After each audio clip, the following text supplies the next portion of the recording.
그날 밤 한 아버지는 인간으로서의 마지막을 선택했습니다. 아버지는 아들을 살리기 위해 자신의 심장을 괴물에게 바쳤습니다.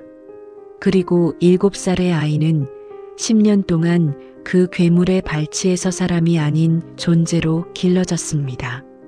대체 그날 밤 월남곡에서는 무슨 일이 있었던 걸까요? 10년 전 피로 봉인되었던 그 처절한 진실. 저와 함께 다음 장을 넘기시겠습니까? 구독, 좋아요. 월남야담의 기묘한 이야기 지금 바로 시작합니다. 월남곡의 달, 청월도의 비밀, 2부, 붉은 달의 계약.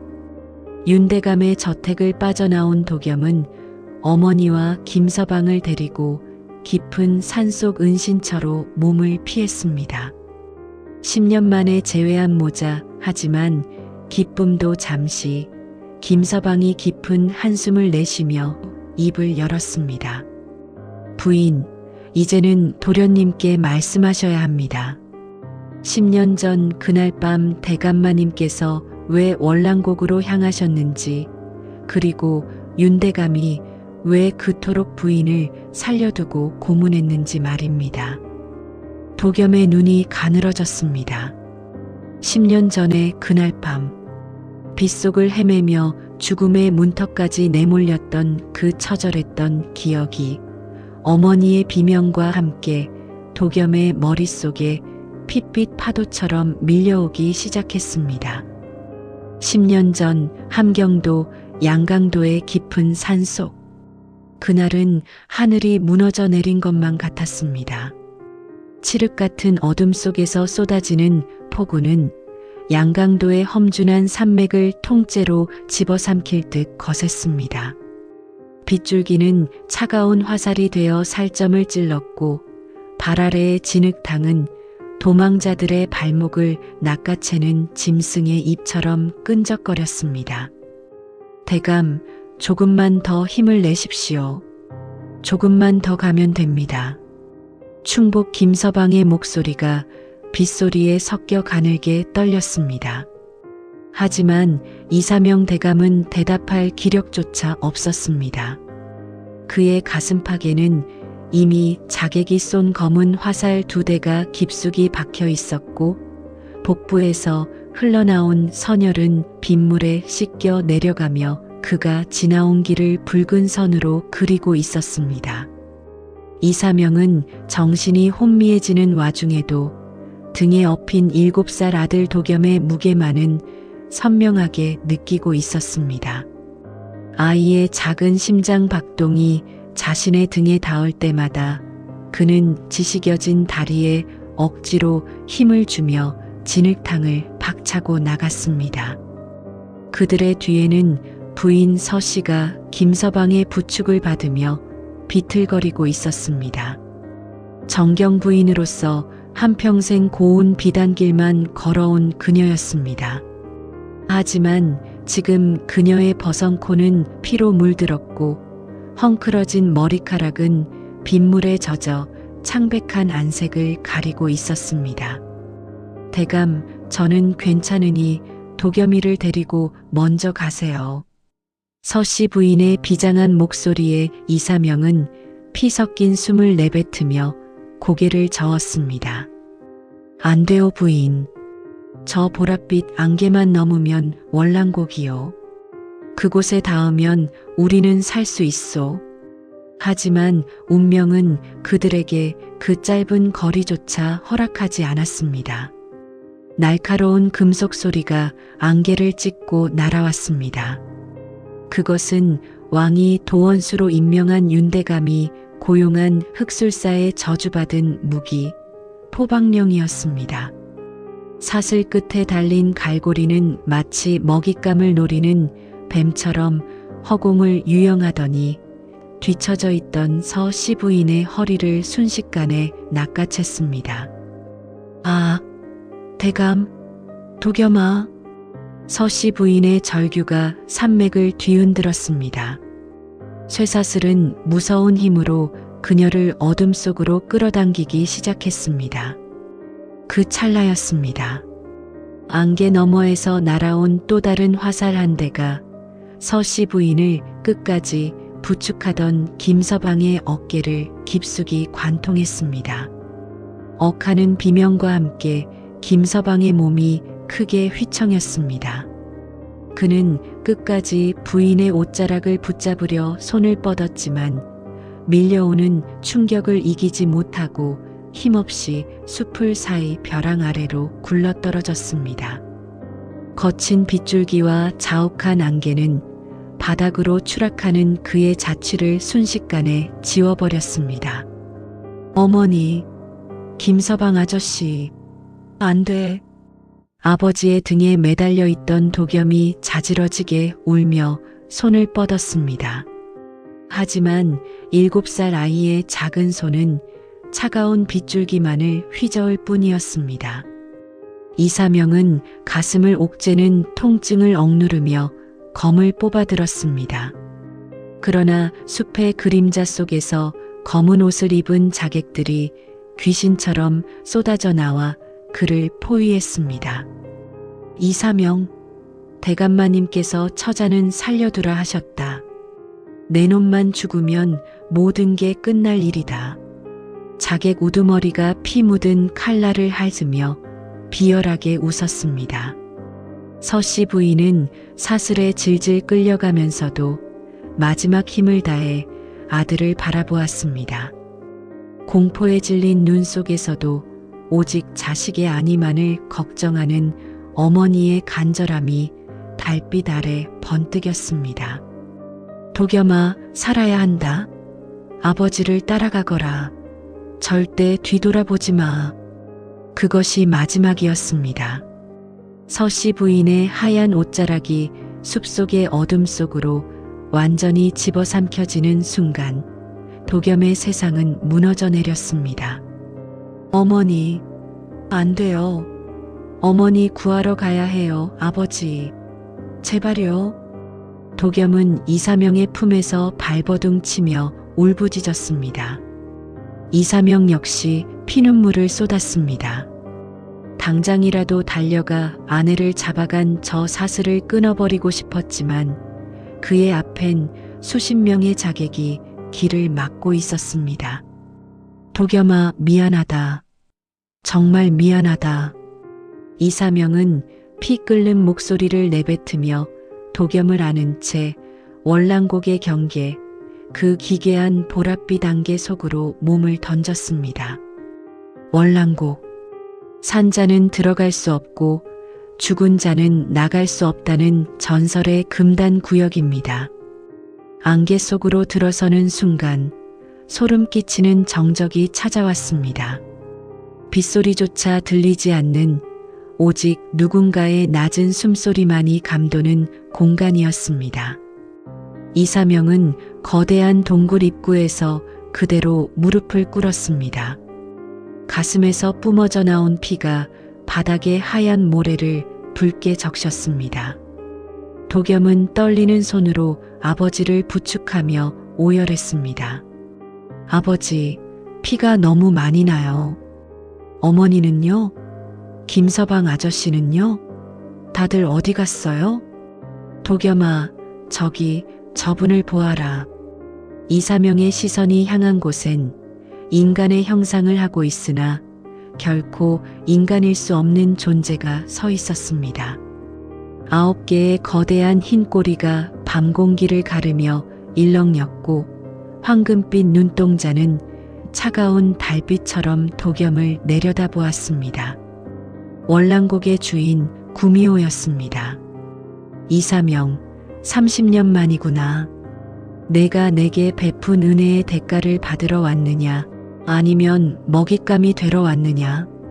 여우의 목소리는 산 전체를 울리는 진동과 같았습니다. 이사명은 비틀거리며 여우의 발치로 기어갔습니다. 그는 품 안에서 떨고 있는 도겸의 손을 꼭 쥐었습니다. 은혜를 갚으라는 말은 하지 않겠다. 다만 계약을 하고 싶다. 계약? 죽어가는 내가 내게 줄 수 있는 것이 무엇이 있다고. 여우가 물었습니다. 내 심장, 그리고 내 영혼이다. 이사명의 충격적인 대답에 도겸의 눈이 커졌습니다. 안 돼요, 아버지. 그런 말하지 마세요. 여우여, 윤대감 그자가 내 아내를 데려갔다. 내 아들 도겸이마저 그들의 손에 죽게 둘 수는 없다. 내 심장을 가져가 내 구슬을 완성하라. 그 대가로 딱 10년만 이 아이를 숨겨다오. 누구도 이 아이를 찾지 못하게, 저 안개 너머의 괴물들이 이 아이를 건드리지 못하게 지켜다오. 여우는 가늘게 눈을 떴습니다. 1000년을 채울 영물의 구슬을 완성하기 위해 필요한 마지막 조각. 그것은 바로 인간의 가장 숭고한 희생이 담긴 정수였습니다. 이사명은 스스로 그 제물이 되겠다고 자처한 것입니다. 계약은 비정하다, 이사명. 내가 내 자식을 지키는 동안 너는 영원히 소멸할 것이다. 다시는 윤회의 고리에 들지도 못하겠지. 그래도 하겠느냐? 여우가 다시 물었습니다. 하겠다. 다만 아이가 자라 제 힘으로 어머니를 찾을 수 있을 때까지, 그때까지만이라도 이 아이를 지켜다오. 이사명은 마지막 힘을 다해 도겸의 머리를 쓰다듬었습니다. 피 섞인 손이 아이의 뺨에 붉은 자국을 남겼습니다. 도겸아, 기억해라. 어머니는 살아계신다. 내가 강해져야, 내가 이겨내야 어머니를 구할 수 있다. 이분을 아버지라 생각하고 따르거라. 절대 이 곡을 나가지 마라. 말을 마친 이사명의 고개가 꺾였습니다. 그와 동시에 여우의 날카로운 손톱이 이사명의 가슴을 뚫고 붉게 빛나는 심장을 꺼내 들었습니다. 아, 아버지. 도겸의 절규가 동굴을 가득 채웠습니다. 여우는 이사명의 심장을 한 입에 삼켰고 그 순간 도겸의 왼손 등 위로 붉은 초승달 문양이 낙인처럼 새겨지며 불꽃을 일으켰습니다. 여우는 이사명의 형체로 변해가며 기괴하게 일그러진 미소로 도겸을 내려다보았습니다.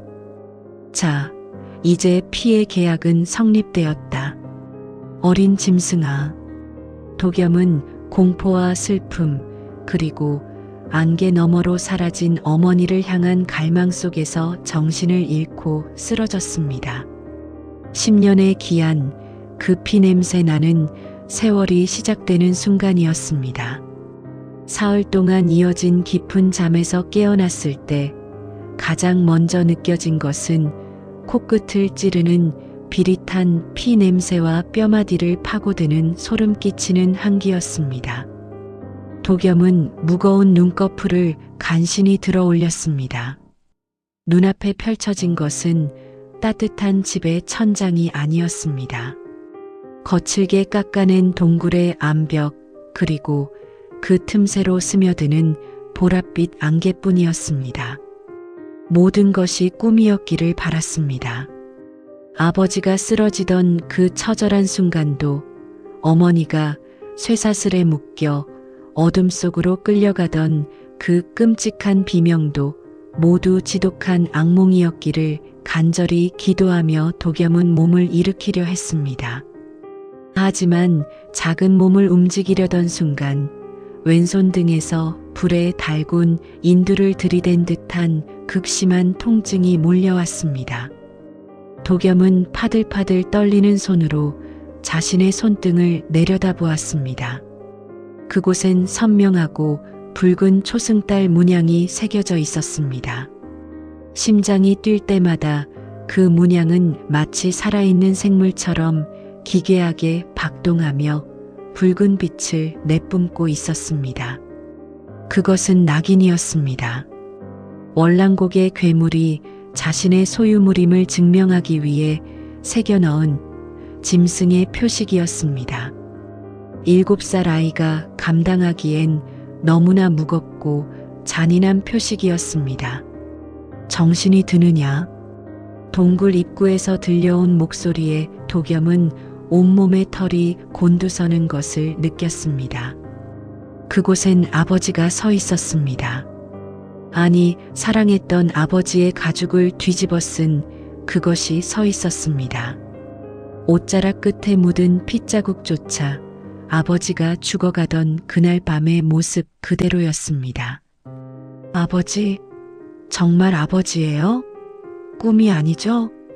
우리 어머니는요? 김서방 아저씨는요?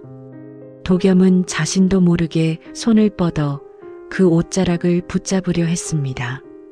하지만 다가온 그것에 눈을 보는 순간 아이는 숨을 멈추고 굳어버렸습니다. 아버지의 인자했던 눈동자 대신 그곳엔 차가운 금빛을 띠는 맹수의 앙광이 서늘하게 번뜩이고 있었습니다. 인간의 온기라고는 찾아볼 수 없는 오직 포식자의 서늘함만이 가득한 눈이었습니다. 아버지는 죽었다. 내가 그 심장을 삼켰으니 내가 이제 내 압이다. 그것은 아버지의 목소리를 빌려 세상에서 가장 잔인한 진실을 뱉어냈습니다. 도겸은 비명을 지르며 뒤로 물러났습니다. 동굴 바닥에 날카로운 돌멩이들이 작은 손바닥을 긁었지만 마음에 찢어지는 고통에 비하면 아무것도 아니었습니다. 가짜, 괴물, 내 아버지 내놔. 우리 어머니 어디로 보냈어? 이 나쁜 괴물아. 도겸은 울분에 차서 주변에 굴러다니던 돌멩이들을 집어들어 괴물을 향해 던졌습니다. 하지만 그것은 피하지도 않았습니다. 돌멩이들은 그것의 몸에 닿기도 전에 허공에서 가루가 되어 흩어졌습니다. 괴물은 소름 끼치도록 느린 걸음으로 마치 먹잇감을 구석으로 몰아넣는 짐승처럼 도겸에게 다가왔습니다. 그리고는 무자비하게 아이의 멱살을 잡아 올렸습니다. 7살 아이의 작은 몸이 종이장처럼 허공으로 솟구쳤습니다. 도겸은 허공에서 다리를 휘저으며 발버둥 쳤지만 자신을 지탱하는 괴물의 악력은 거대한 바위처럼 꿈쩍도 하지 않았습니다. 목이 졸려오는 고통 속에서 도겸의 눈에 눈물이 고였습니다. 내 어미를 찾고 싶으냐? 그렇다면 이 곡을 나가야겠지. 하지만 봐라. 내가 갈 수 있는 곳은 어디에도 없다. 괴물은 도겸을 끌고 동굴 밖으로 나갔습니다. 그곳엔 월랑곡의 기괴하고도 아름다운 전경이 펼쳐져 있었습니다. 산맥 전체를 거대한 장벽처럼 감싸고 있는 보랏빛 안개는 마치 살아있는 뱀처럼 꿈틀대며 곡 전체를 가두고 있었습니다. 괴물의 소나기에서 풀려난 도겸은 바닥에 고꾸라지자마자 안개를 향해 달리기 시작했습니다. 지금 당장 양강도 관하로 달려가서 사람들에게 알려야 했습니다. 우리 어머니를 구해달라고, 우리 아버지를 죽인 저 괴물을 잡아달라고 소리쳐야 했습니다.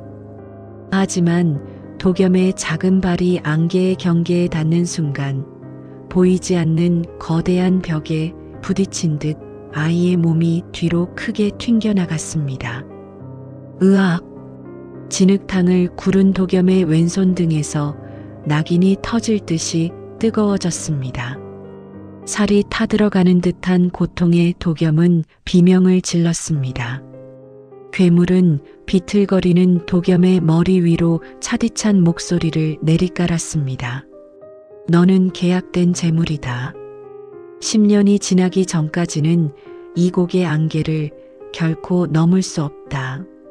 만약 내가 한 발자국이라도 억지로 이 경계를 넘으려 한다면 내 손등의 낙인이 내 심장을 한 줌의 재로 만들어버릴 것이다. 거짓말이야. 비켜. 어머니가 기다린단 말이야. 지금 안 가면 우리 어머니 돌아가신단 말이야. 아이는 포기하지 않았습니다. 다시 일어나 안개를 향해 몸을 던졌습니다. 한 번, 두 번, 수십 번을 부딪히고 깨졌습니다. 이마에서 피가 흐르고 무릎이 다 깨져나갔지만 도겸은 울며 불며 그 보이지 않는 벽을 두드리고 또 두드렸습니다. 하지만 돌아오는 것은 무자비한 충격과 마치 비웃는 듯 일렁이는 안개의 냉소뿐이었습니다. 결국 기진맥진하여 차가운 땅바닥에 쓰러진 도겸의 앞으로 괴물이 사냥해온 짐승의 고기를 던져주었습니다. 먹어라. 살아야 복수라도 할 것 아니냐. 죽은 자는 아무것도 지키지 못한다. 안 먹어. 너 같은 괴물이 주는 건 죽어도 안 먹어. 도겸은 고기를 멀리 밀어냈습니다. 하지만 굶주림은 슬픔보다 더 지독한 본능이었습니다. 하루가 지나고 이틀이 지나자 아이의 이성은 타들어가는 굶주림 앞에 무너졌습니다. 눈물을 뚝뚝 흘리며 도겸은 그 고기를 입에 넣었습니다. 매번 삼킬 때마다 도겸은 아버지를 부르며 가슴을 쥐어뜯었습니다. 어머니, 조금만 기다리세요.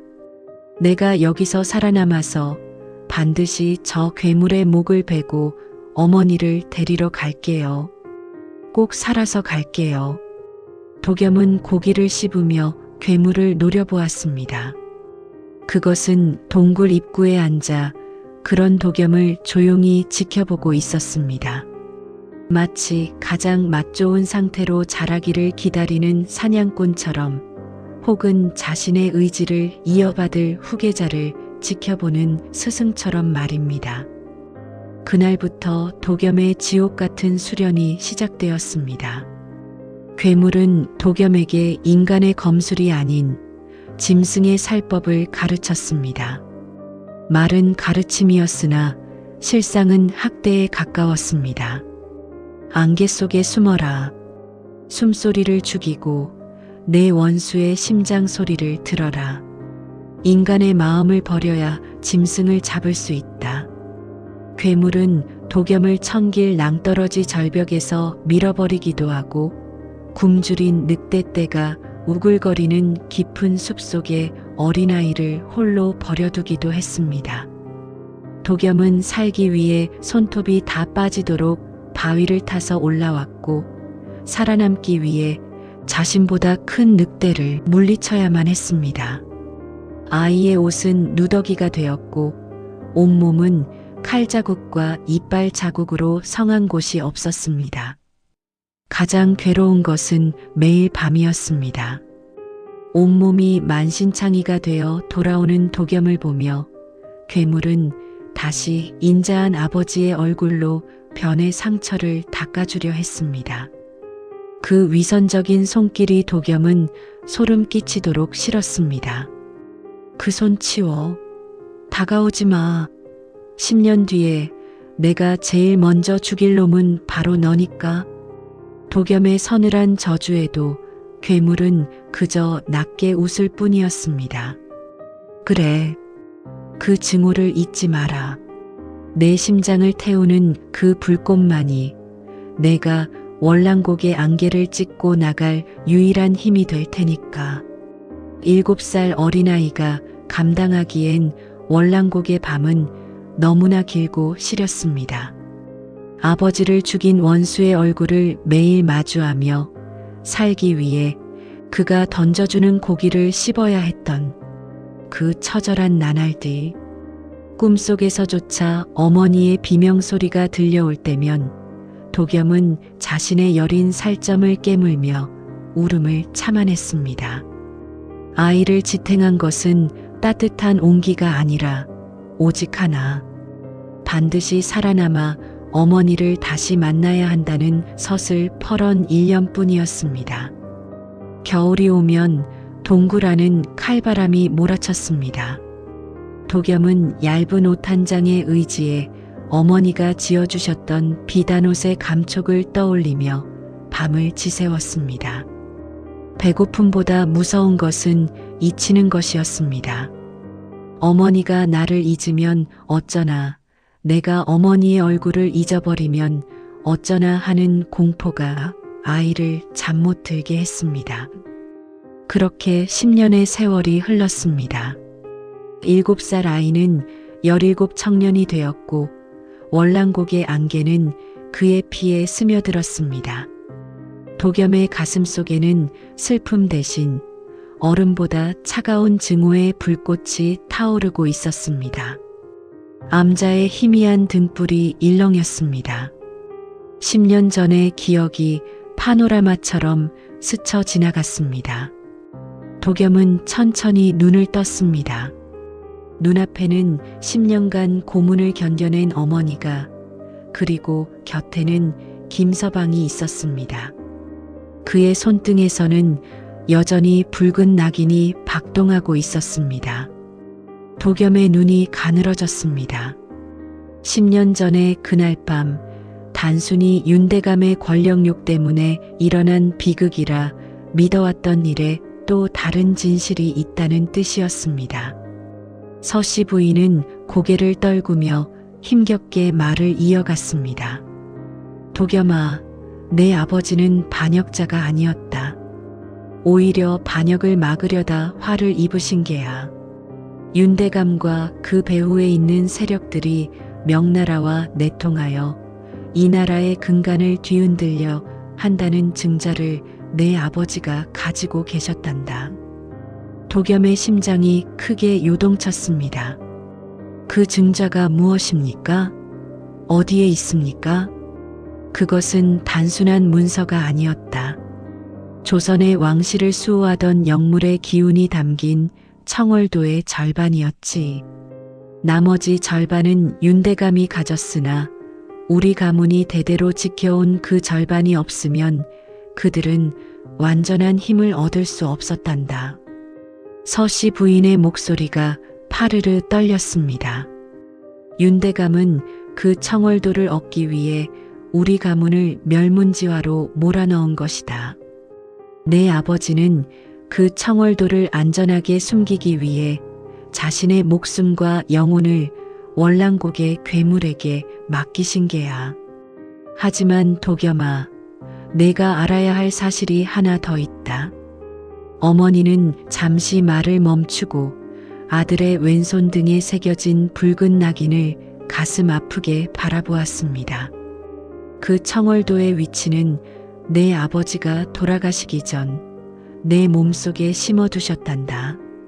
내 손등의 낙인은 단순히 계약의 증표가 아니라 그 보물이 숨겨진 지도를 여는 열쇠란다. 도겸은 얼어붙은 듯 굳어버렸습니다. 10년간 자신을 괴롭히고 살점을 태웠던 저주받은 낙인이 사실은 아버지가 남긴 마지막 유산이자 이 나라를 구할 열쇠였다니. 도겸은 자신의 손등을 멍하니 내려다보았습니다. 그런데 그때였습니다. 닫혀있던 암자의 문이 거칠게 열리며 서늘한 바람이 들이닥쳤습니다. 등잔불이 위태롭게 일렁였고 방 안의 온도는 순식간에 영하로 떨어졌습니다. 역시 내 짐작이 맞았구나. 익숙한 목소리였습니다. 도겸은 번개처럼 몸을 일으켜 단검을 뽑았습니다. 문 앞에 서 있는 것은 인간의 형상을 한 채 달빛을 등지고 서 있는 월랑곡의 주인 구미호였습니다. 그의 금빛 눈동자는 평소보다 더 짙은 탐욕으로 번뜩이고 있었습니다. 10년을 함께한 스승이 본색을 드러냈습니다. 구미호가 노리는 것은 도겸의 몸속에 숨겨진 청월도, 아버지가 목숨을 바쳐 지키려 했던 그 비밀을 위해 구미호는 10년간 도겸을 키워온 것이었습니다. 그리고 숲 저편에서는 윤대감의 추격대가 다가오고 있습니다. 두 명의 원수 사이에 갇힌 도겸, 과연 도겸은 어머니를 지키고 살아남을 수 있을까요? 다음 편 두 명의 원수에서 치열한 전투가 시작됩니다. 오늘도 월랑의 달빛 아래 함께 해주셔서 감사합니다. 여러분의 구독과 좋아요, 그리고 알림 설정은 이 기묘한 이야기를 이어가는 큰 힘이 됩니다. 다음 장의 이야기에서도 여러분과 함께 하기를 기다리겠습니다.